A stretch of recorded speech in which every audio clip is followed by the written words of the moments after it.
What's up, Tricology family, and welcome back to another episode of the Tricology News Talk. Now, today we're gonna continue where we left off on the last episode, because when I was with Daniel Martin, we talked about everything that was discussed in the D23 Expo.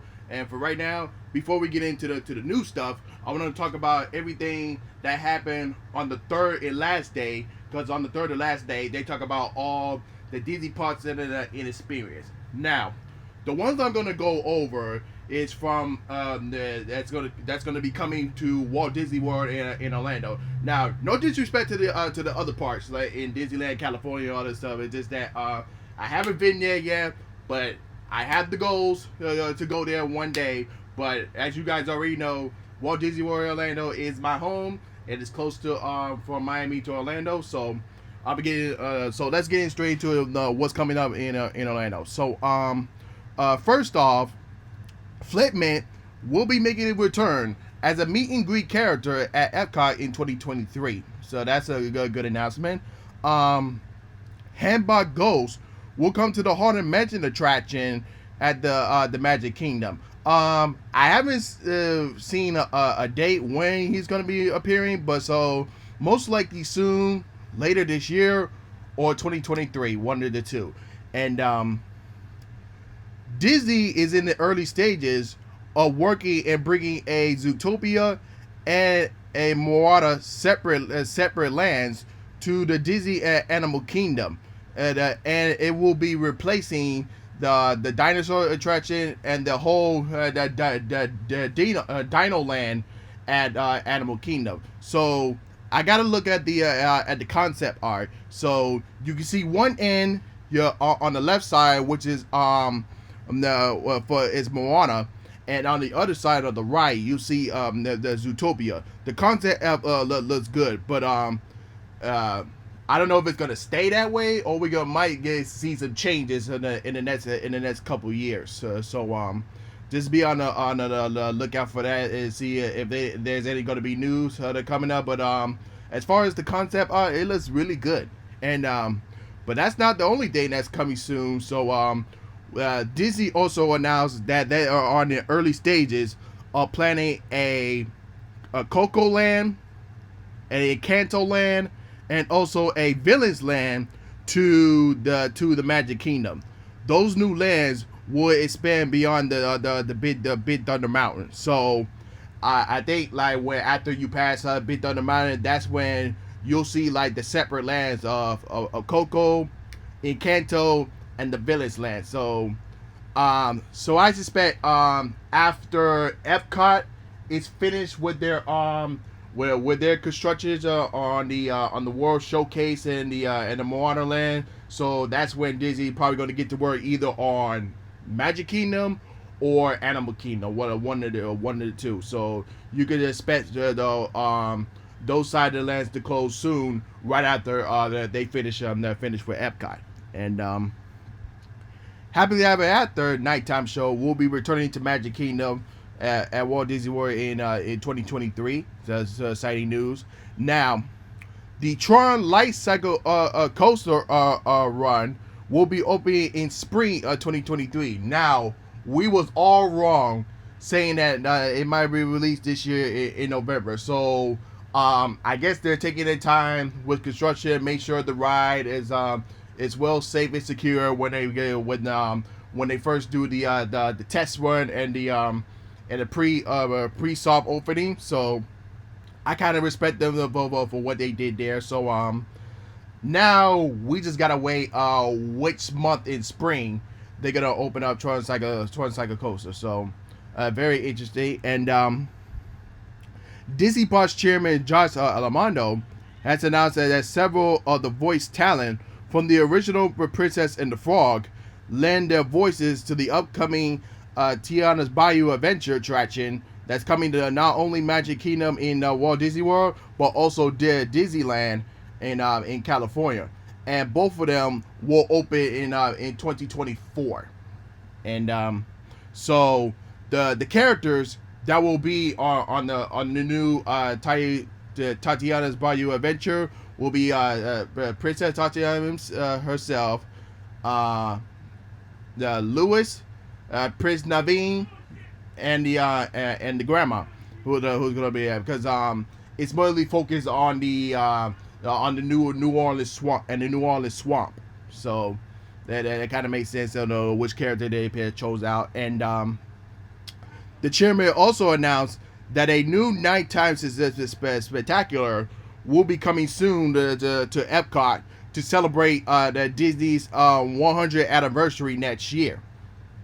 And lastly, as I've been mentioned before, the War Celebration and the Moana Journey of Water construction at Epcot is expected to be complete in late of the 2023. So that's all the news and announcements that came out of day 3 of D23 Expos, with all the news and announcements that's coming to the Disney parks and everything. So with that out of the way, let's get into another main topic we're going to talk about today. Is that we got a movie review for you guys today, and that's on the Woman King, and that was the directed by Gina Prince Brentwood. As you know, she already has directed an action movie before the Old Guard from Netflix. And this one stars Viola Davis and John Boyega. This was set in the 1800s. A historic epic action film about the Algene, the all-warrior, the female warrior unit who protected the West Africa kingdom of the Dubai during the 17th and the 19th centuries.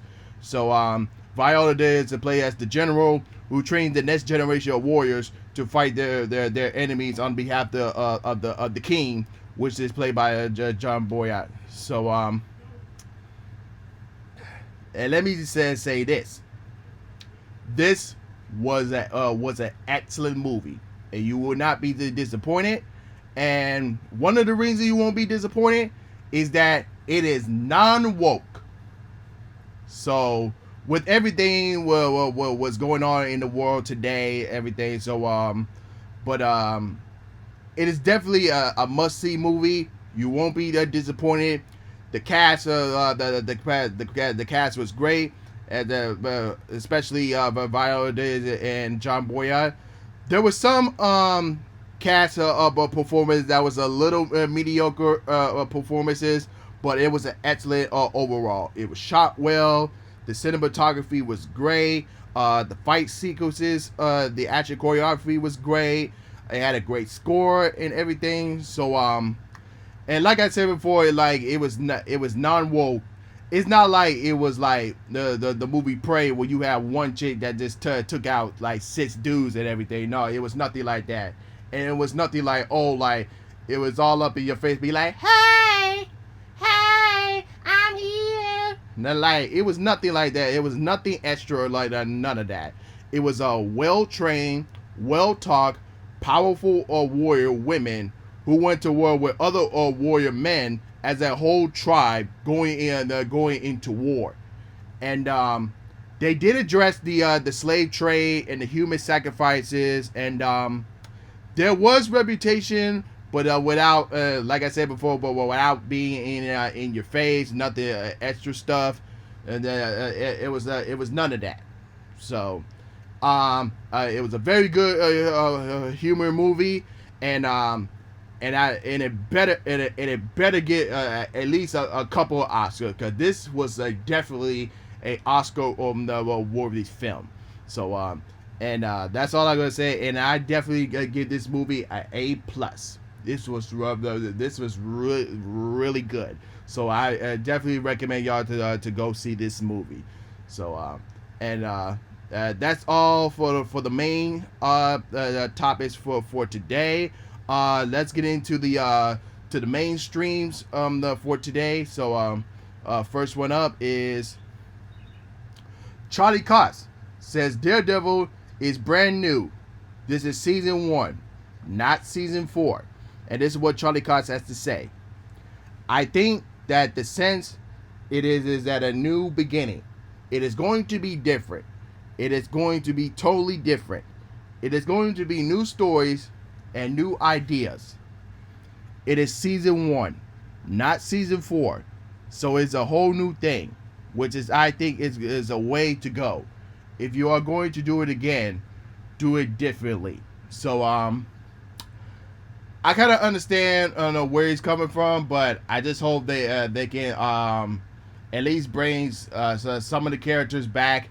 Like we touched on Rosario Dawson as Claire Temple. I hope she could come back for the new reincarnation of the Daredevil series. So I just hope it's really good. I hope it's not too Disney-ish. I hope we see at least some brutal scenes. Not too brutal.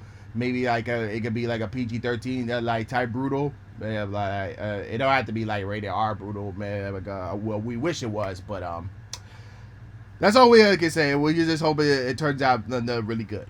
And moving on, Harrison Ford confirmed that this is his final Indiana Jones movie role. As I mentioned before when we went over the D23 Expo recap. So let's see what Screen Rant has to say.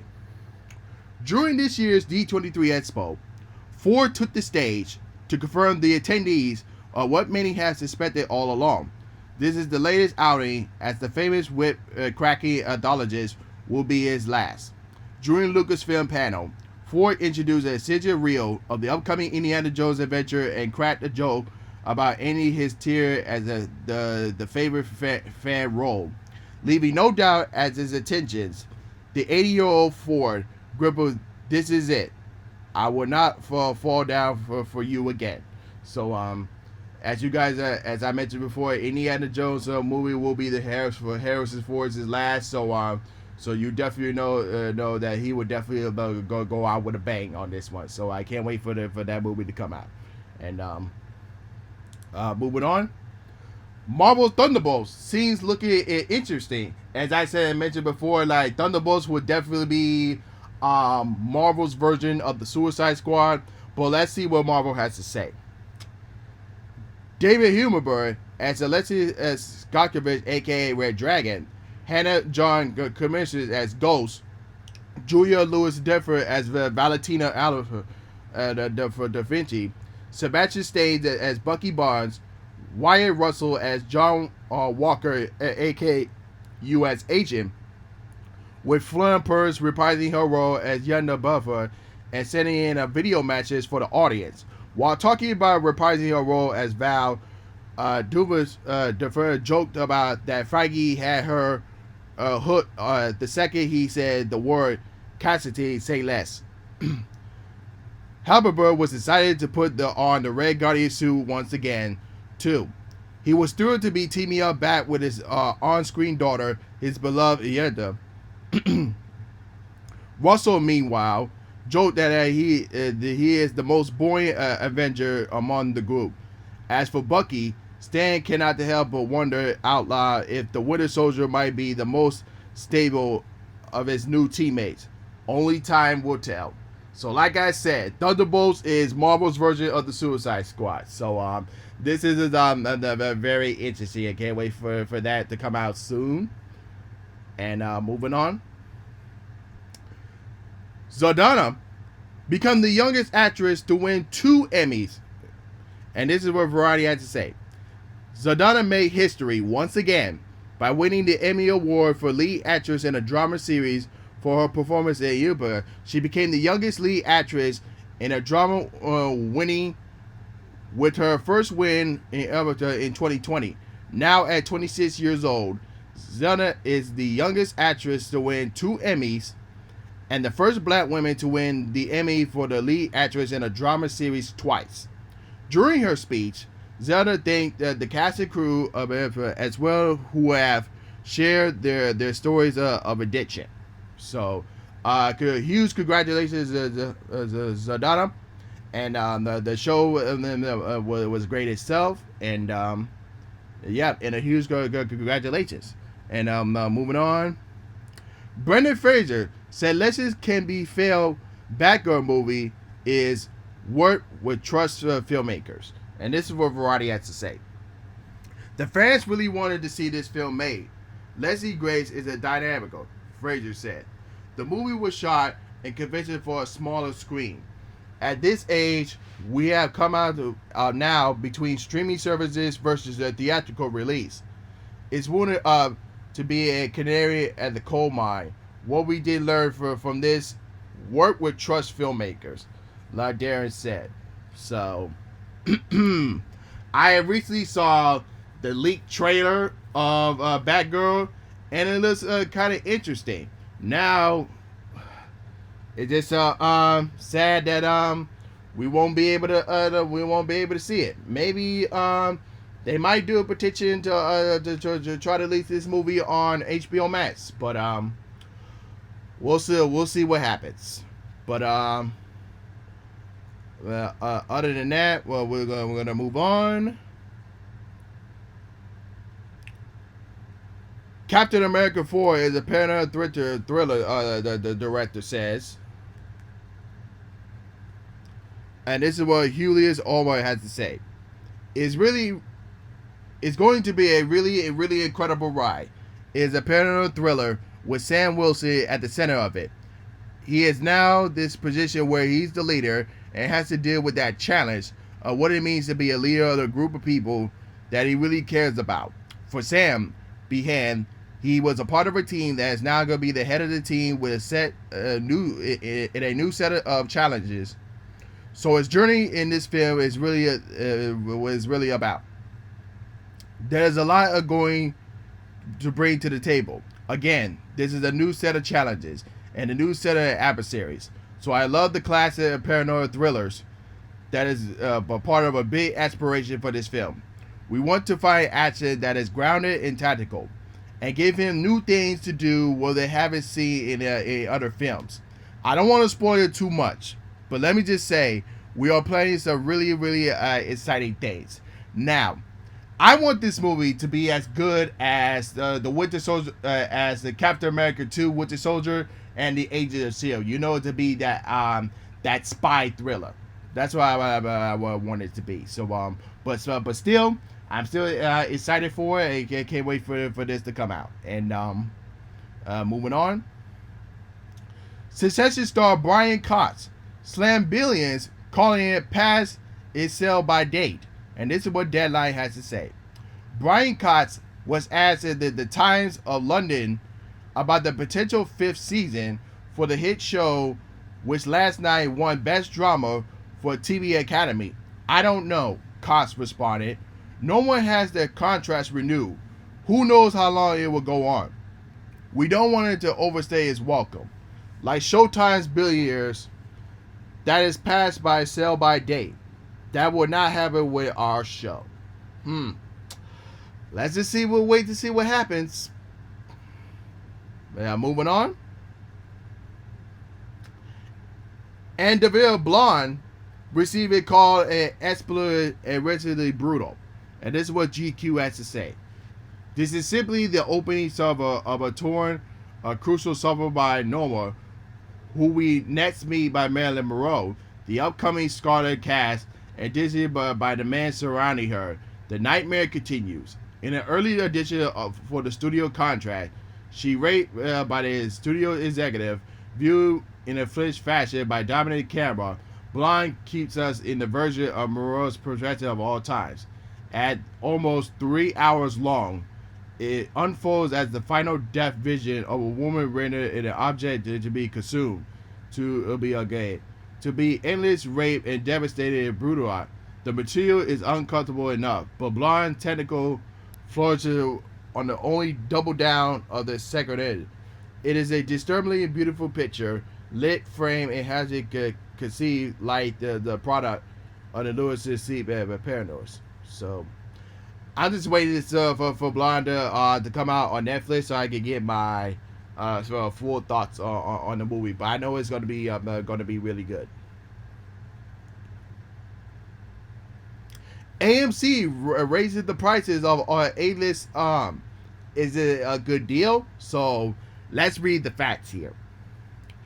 A-list membership price update. The price of your AMC Stubs A-list. monthly membership fees is changing to $24.95, effective in your first billing day on or after November 1st of this year. You will continue to enjoy all your A-list benefits, including up to 3 movies every week in any format, including Dolby Cinema, IMAX, and more. Online ticket fees waiver in every reservation. Exciting perks like $5 awards for every 50 spent and more. So that's all you guys need to know. If you are a AMC A-list Stars member, so this be a forum on that. And lastly for today, Avengers 5 headlines its writer, and this is what Deadline had to say. After announcing Avengers the Kane Dynasty at this year's Comic-Con, Marvel Studios looks to have found its writer, who will now pen in a highly anticipated film. Sources tell Deadline that John Lovers, who had recently wrote Ant-Man Noir's Quantumania, will pen Kane Dynasty for Marvel. Lovers will join Dynasty Kane creator, who will also recently set as the director on the project, with Marvel Studios president Kevin Feige producing. Now, I heard that other news that Ryan Coogler was supposed to direct one of the Avengers films, but we'll see how that goes in the near future. Hopefully, we get some more details on that. But that's all the news I have for you guys today. Let me know if you're watching on YouTube. Let me know in the comment section below what are your thoughts on the topics I discussed today, and also hit that like button, hit the subscribe button, and hit the notification bell when the new videos are uploaded. And don't forget to share this video as well. And also, if you're listening on Anchor, Spotify, Google, and Apple Podcasts, don't forget to follow me there. And without further than that, this is Trico, and I'm signing off, y'all. Peace.